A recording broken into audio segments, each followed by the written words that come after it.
পালিয়ে গেছেন। কতটা ইররেসপন্সিবল হলে গোটা জাতিকে আজকে একটা শূন্য অবস্থায় ফেলে দিয়ে তিনি এইভাবে চলে গেছেন। এখান থেকে বোঝা যায় তার যে আসল চরিত্র, সেই চরিত্র। আজকে আমি শ্রদ্ধা জানাতে চাই, প্রাণ ভরে আমাদের শ্রদ্ধা নিবেদন করতে চাই সেই সমস্ত শহীদদের।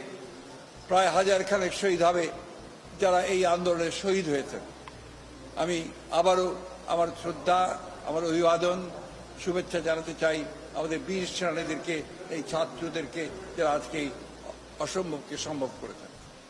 আপনারা জানেন যে দীর্ঘ প্রায় 16 বছর আমরা এই স্বৈরাচারী সরকারের বিরুদ্ধে সংগ্রাম করছি, লড়াই করছি। ইতিমধ্যে তারা আমাদের দেশনেত্রী বেগম খালেদা জিয়া, আমাদের চেয়ারপারসন, তাকে অন্যায়ভাবে সাজা দিয়ে তাকে কারাগারে পাঠিয়েছে। আমাদের হাজার হাজার নেতা কর্মীকে তারা অন্যায়ভাবে সাজা দিয়ে জেলে দিয়েছে। আমাদের প্রায় 60 লক্ষ মানুষের বিরুদ্ধে তারা মিথ্যা মামলা দিয়েছে এবং অকথ্য নির্যাতন নিপীড়ন চালিয়েছে এই হাসিনার সরকারের যারা দায়িত্বপ্রাপ্ত ছিলেন বিভিন্ন বিভাগে। আজকে অর্থনীতিকে ধ্বংসপ্রাপ্ত করেছে, রাজনীতিকে ধ্বংস করেছে, সব মিলিয়ে দেশকে তারা ধ্বংস করে দিয়ে চলে গেছে। আল্লাহর কাছে অশেষ শুকরিয়া আদায় করি যে আল্লাহর অশেষ রহমতে আজকে এই ভয়াবহ দানবের হাত থেকে জাতি, দেশ আজকে মুক্তি পেল। আজকে আমি ধন্যবাদ জানাতে চাই দেশপ্রেমিক সেনাবাহিনীকে যে তারা আজকে উপযুক্ত সময়ে পদক্ষেপ নিয়েছেন।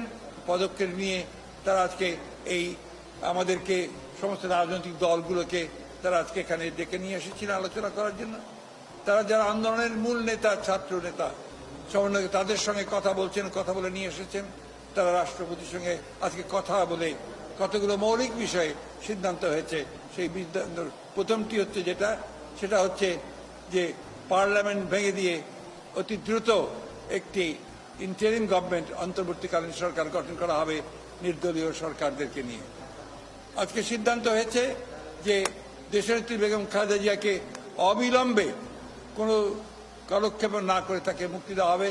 সেই সঙ্গে মুক্তি দেওয়া হবে সেই সমস্ত নেতা কর্মী, ছাত্র নেতা যাদেরকে অন্যায়ভাবে গত 1 জুলাই থেকে বন্দি করে রাখা হয়েছে, তাদের সকলকে মুক্তি দেওয়া হবে।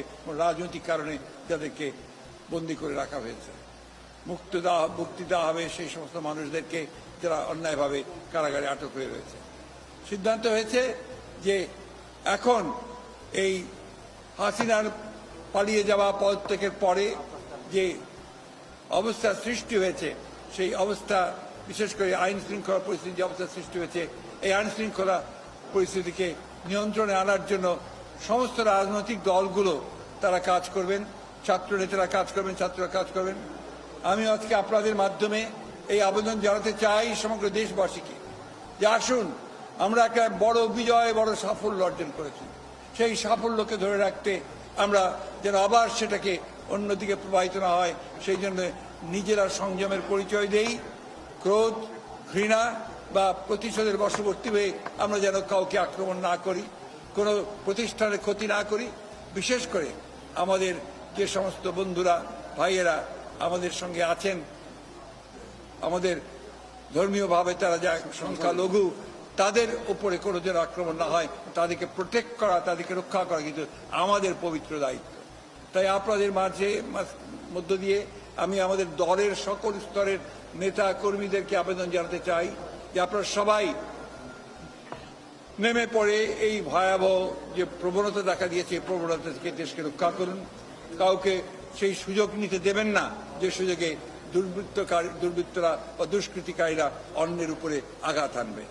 এই অনুরোধ আমি দেশবাসীকে জানাতে চাই যে আসুন, আজকে জাতির এই ক্রান্তি লগ্নে আজকে আমরা সামরিক বাহিনীকে সহযোগিতা করব, একই সঙ্গে আমরা নিজেদেরকে ঐক্যবদ্ধ করে এই দেশকে রক্ষা করব এবং সমস্ত অন্যায় অত্যাচারের প্রতিবাদে আমরা আবার ঐক্যবদ্ধ হয়েছি। এই ঐক্যকে দৃঢ় করে রেখে দেশকে আমরা দেশের শত্রুদের হাত থেকে, বাইরের শত্রুদের হাত থেকে আমরা অবশ্যই তাদেরকে রক্ষা করব। এটাই হচ্ছে আজকে আমাদের সবচেয়ে বড় আবেদন আপনাদের কাছে। দেশনেত্রী বেগম খালেদা জিয়া আপনাদের সকলের কাছে সেই আবেদন জানিয়েছেন যে ধৈর্য ধরুন, শান্ত হন এবং দেশকে রক্ষা করুন, জাতিকে রক্ষা করুন। আজকে যে উদ্যোগ নেওয়া হচ্ছে সেই উদ্যোগকে সফল করুন। আবারও আমি আমার ছাত্র নেতাদেরকে সমন্বয়কারীদেরকে, ছাত্র বন্ধুদেরকে, যারা সবাই আন্দোলনে শরিক হয়েছেন, তাদেরকে আমরা আজকে সহযোগিতা করি এবং তাদেরকে অভিবাদন জানাই।